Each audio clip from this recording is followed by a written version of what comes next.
नमस्कार दोस्तों, आपका पुनः स्वागत है हमारे ज्योतिष इनसाइट्स के लेक्चर्स में। आज हम नई सीरीज शुरू करने जा रहे हैं कि how to predict foreign travel in astrology and understanding it by the astrological methods. तो आइए शुरू करते हैं हमारा नया चीज। देखिए, मैं बिल्कुल आपको एक्यूरेट तरीका बता रहा हूँ मेरा पिछले 15-17 साल का जो एक्सपीरियंस है उसमें, कि आप कोई, क्योंकि आजकल की एक कॉमन कैरी हो गई है, आजकल बहुत कॉमन हो गया है कि आदमी पढ़ाई वगैरह करना चाहता है, तो कैसे प्रिडिक्ट करें कि ये फॉरेन में ट्रैवल करेगा या नहीं। तो आइए समझते हैं। तो सबसे पहली बात आती है कि importance of foreign travel queries.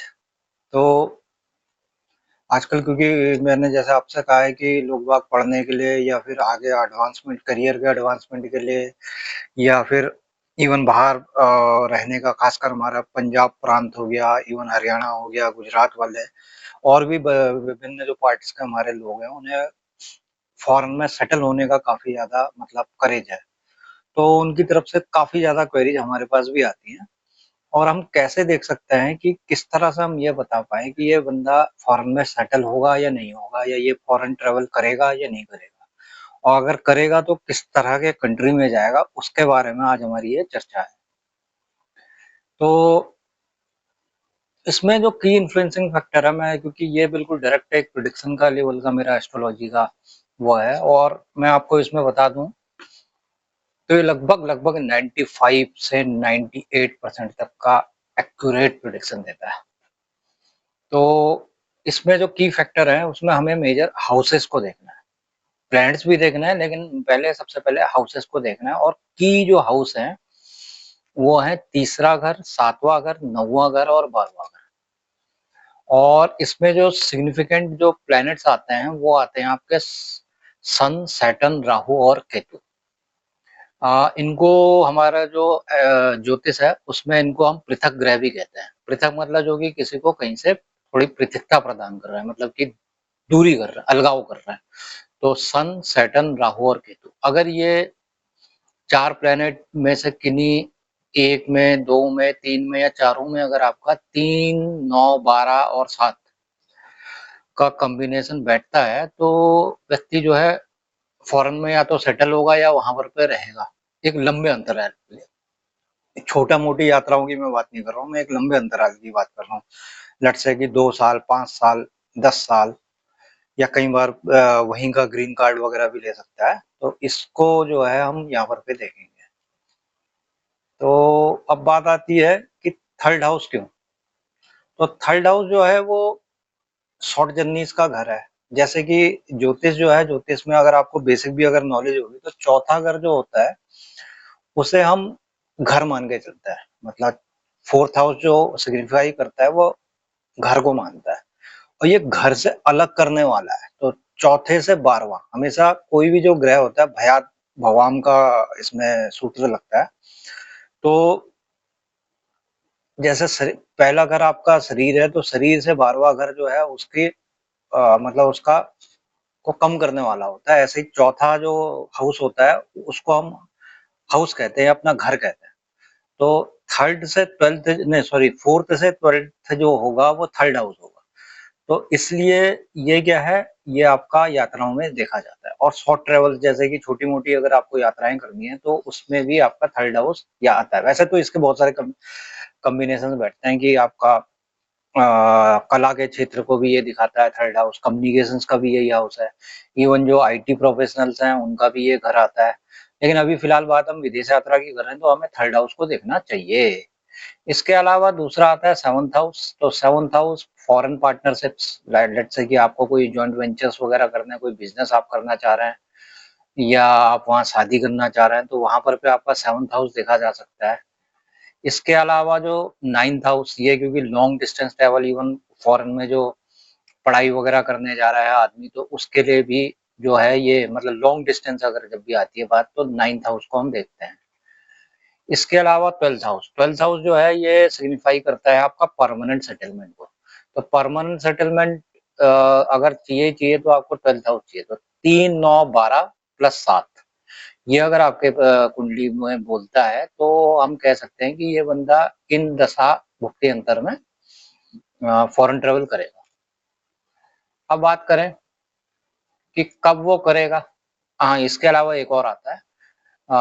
कई बार क्या होता है कि आउट ऑफ प्लेनेट की बात करें, जैसे मैंने यहाँ पर ये सुनीता विलियम्स मैम की फोटो लगाई है। तो ये क्या है, ये मतलब इंडिया मूल की है, वैसे तो ये अमेरिका की है लेकिन ये इंडिया मूल की है। तो इनके में अब ये एस्ट्रोनॉट है, तो यात्रा तो ये भी कर रही है, विदेश यात्रा क्या, ये उससे भी बड़ी यात्रा कर रही है, ये आउट ऑफ प्लेनेट जा रही है।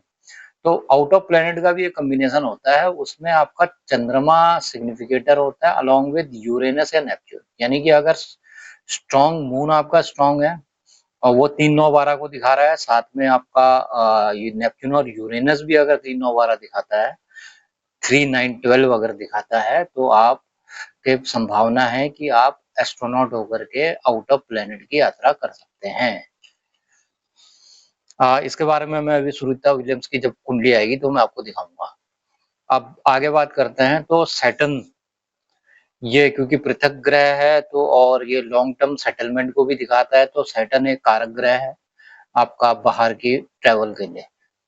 इसके अलावा अगर जुपिटर की महादशा, मतलब ये मैं दशाओं अंतर दशाओं में कह रहा हूँ कि किस समय पे आएगा, तो अगर जो जुपिटर से रिलेटेड आया तो एजुकेशन या स्पिरिचुअल ट्रेवल हो सकती है।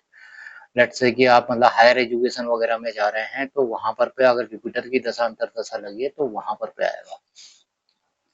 वीनस की जा रहे हैं तो हो सकता है आप घूमने फिरने जा रहे हैं, लेट्स से आप थाईलैंड जा रहे हैं या यूरोप घूमने गए हैं या और इस तरह के अगर काम से जा रहे हैं, तो आपकी अवश्य वीनस की दशा रहेगी, यानी कि शुक्र की दशा। तो लग्जरी ट्रैवल या रिलोकेशन वगैरह में ये काम आता है। अब आगे बात करते हैं प्लेनेटरी कॉम्बिनेशन।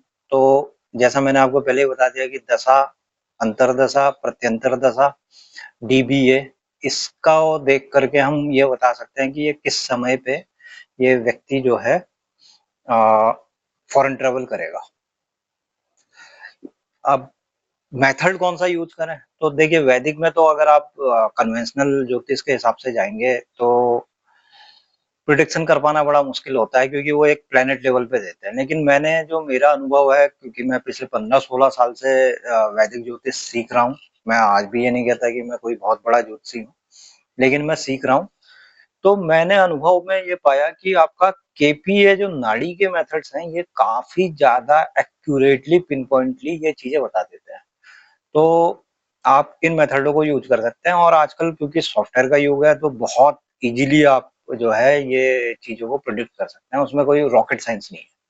मैंने एक नहीं, कम से कम नहीं भी तो करीब 30 या 35 लोगों की कुंडलियां देखी है, जिनमें से अभी कुछ कुंडलियां मैं अभी आपके सामने खोल के आपको बताऊंगा।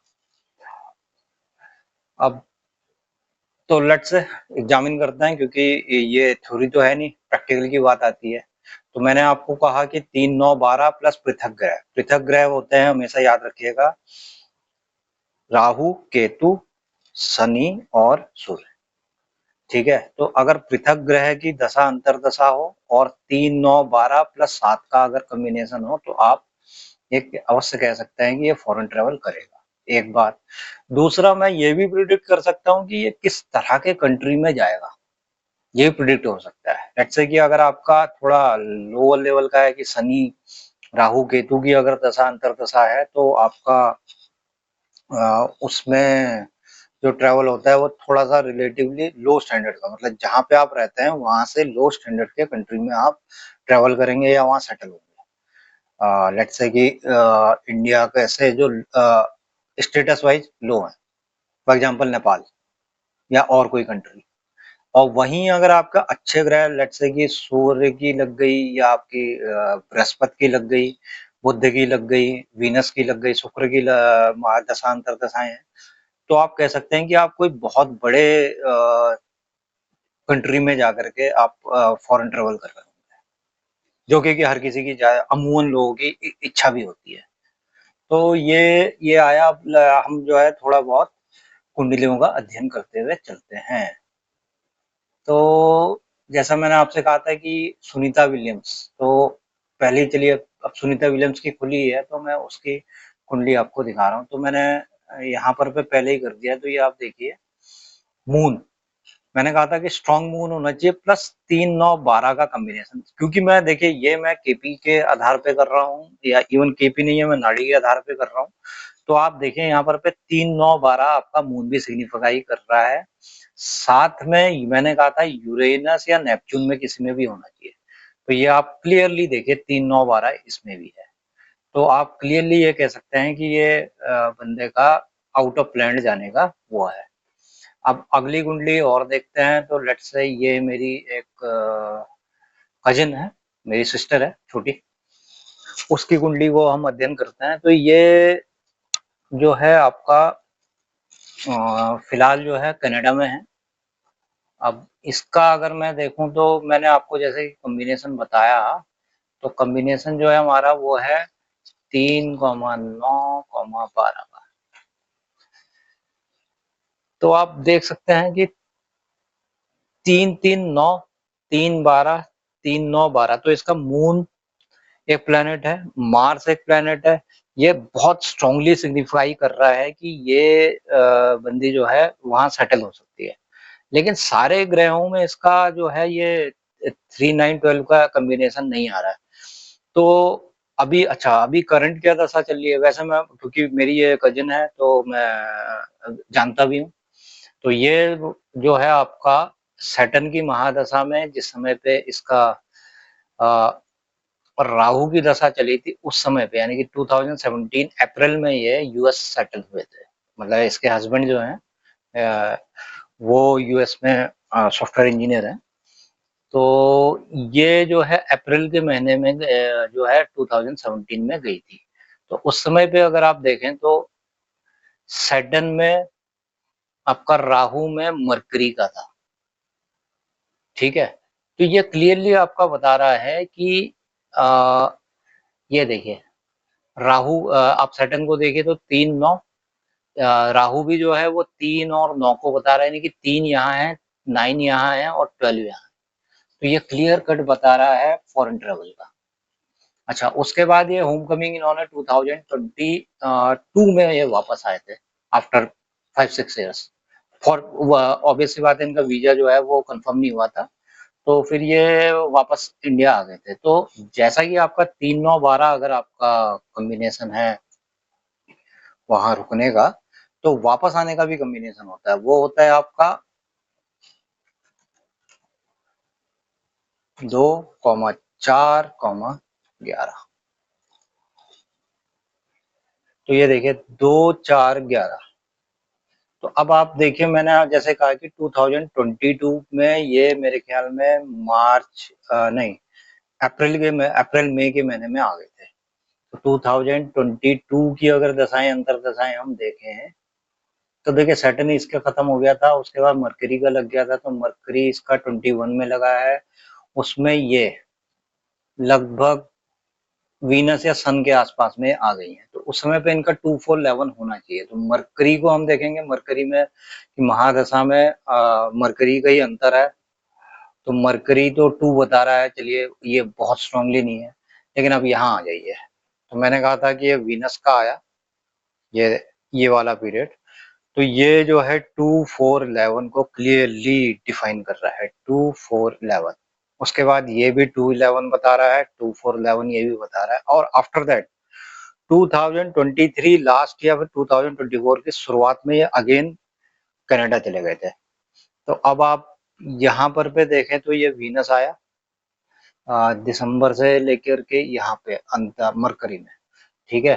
तो अब आप फिर से आइए, ये वापस मतलब फिर से गए हैं, तो इसका मतलब दोबारा इनका वहां जाने का लगा।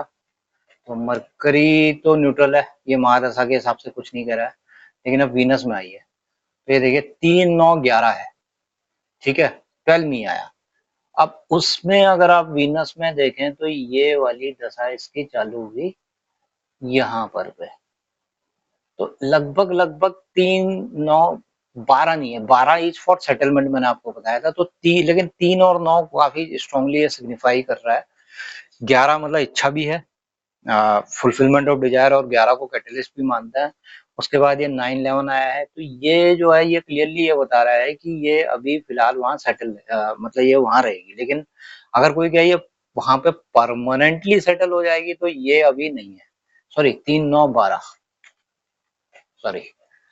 तो 3-9 तो आ रहा है, लेकिन 3-9-12 अगर मैं बात करूं तो इस पीरियड में, यानी कि आफ्टर 2000 ये वाले पीरियड में 27 में अगर कहा जाए तो ये हो सकता है वहां इनकी संभावनाएं बनती है सेटल होने की। और सबसे ज्यादा प्रबल जो संभावना बनती है वो बनती है यहाँ 26 अगस्त 2028 को।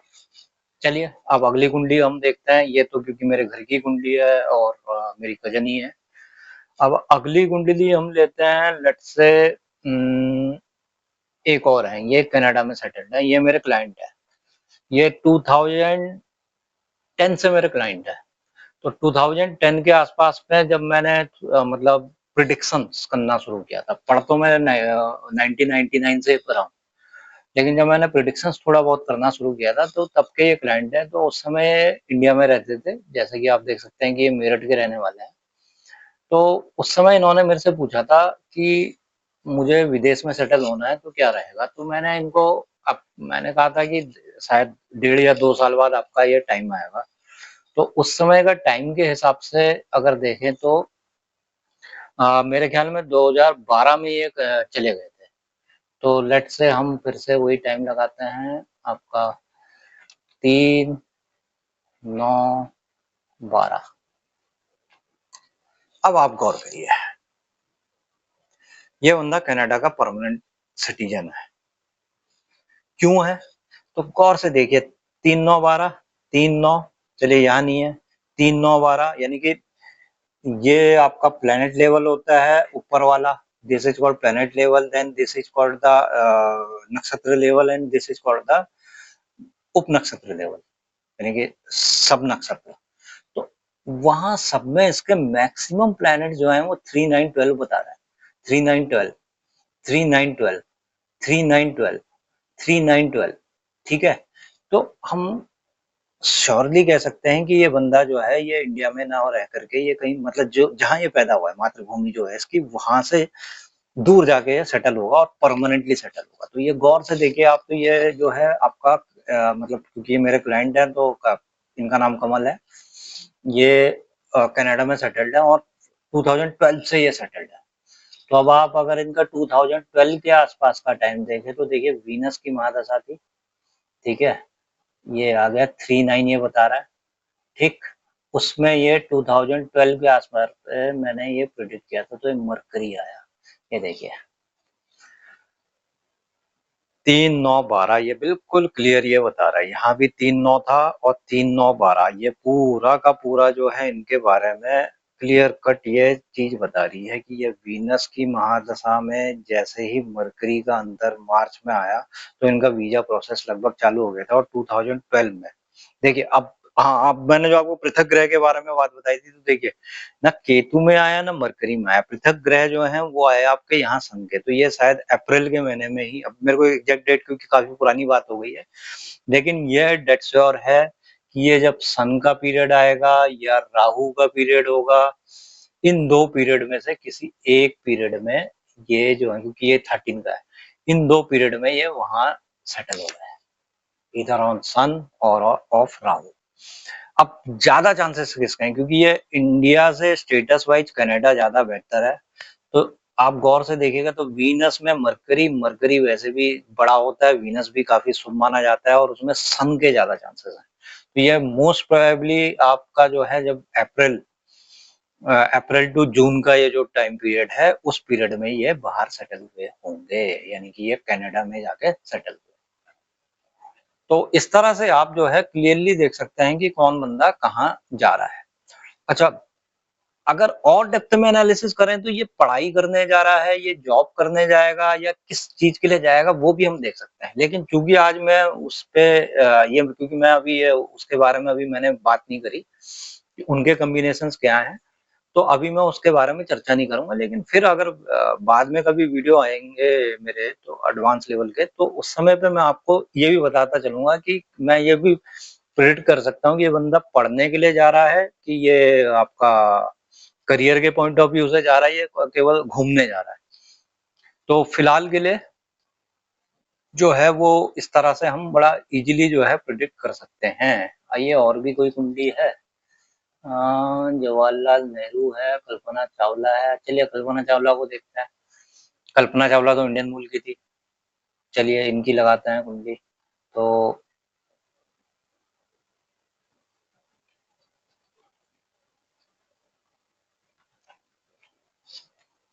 ये देखिए, 3 9 12 मैंने कहा था ना, एस्ट्रोनॉट थी। ठीक है। मून येट उतना स्ट्रांग नहीं है, लेकिन फिर भी ठीक है मून में। लेकिन यहाँ पर भी देखिए, ये आपका नेपच्यून जो है 3 9 12, इवन यूरेनस में भी 3 9 है। ठीक है। और ये देखिए 3 9 12, 3 9, 3 9 9, 3 9, 3 9 12, 3 9 9। ठीक है। अब कल्पना चावला के बारे में अगर हम वैसे बात करें तो ये चलिए थोड़ा देखते हैं। Let's Google Kalpana Chawla.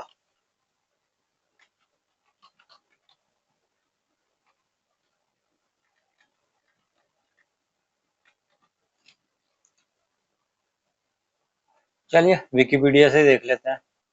Main क्योंकि हमें ये देखना है कि ये किस समय 2003 में ये इनका एक्सीडेंट हो गया था। ये पहली बार 1997 में she first flew on space shuttle Columbia in 1997। Punjab engineering college से पैक से इन्होंने आपका एरोनॉटिकल्स में बीटेक की होगी। अच्छा एमएससी एंड पीएचडी करी है इन्होंने, एमएस है 1962। ठीक है। Early life I. Chawla took basic engineering courses at Dayal Singh college Karnal. Okay. फिर पैक से Chandigarh where she learn the principles of theoretical aerodynamics, और ये सब चीजें आ गई। चावला देन अटेंडेड 1988 में रिसीविंग में पीएचडी। ओके। प्रेसिडेंट ये आया, उसके बाद फर्स्ट स्पेस मिशन 97 में इन्होंने नवंबर 97 में किया है। तो नवंबर 97 में कल्पना चावला की क्या दशाएं चल रही थी? वीनस 97, सैटर्न,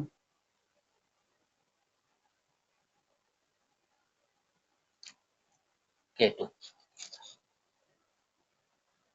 तो देखिए दो तो पृथक ग्रह यहाँ दिख ही रहे हैं। वीनस है 3 9, 3 9 12, ये देखिए साफ साफ बता रहा है। इसके अलावा सैटर्न है 3 9। तो आप क्लियर कट देख सकते हैं कि ये जो है आपका वही ट्रेवल के आ रहे हैं, और प्लस ये कॉम्बिनेशन बैठते हैं। आप और भी अगर कोई और एस्ट्रोनॉट हैं जानने वाले, वैसे तो ये बहुत क्योंकि रियर होता है, लेकिन अगर आपको किसी एस्ट्रोनॉट की कुंडली वगैरह मिलती है तो आप ये कॉम्बिनेशंस को देख सकते हैं। तो ये क्योंकि मैंने आपको हैंड्स ऑन काफी बता दिए, तो मैं उम्मीद करता हूँ आपको समझ में आ गया होगा, और ये इतना टफ भी नहीं है। तो आप बहुत इजीली ये चीजों को प्रिडिक्ट कर सकते हैं इसके द्वारा। तो यहीं पर पे आज के वीडियो को हम समाप्त करते हैं। अगर आपको मेरा ये चैनल जो है ये अच्छा लगा हो तो लाइक कीजिए, सब्सक्राइब कीजिए और हमारे मेंबर बनिए। आगे निकट भविष्य में भी मैं ऐसी वीडियो लाता रहूंगा। तब तक के लिए नमस्कार, धन्यवाद।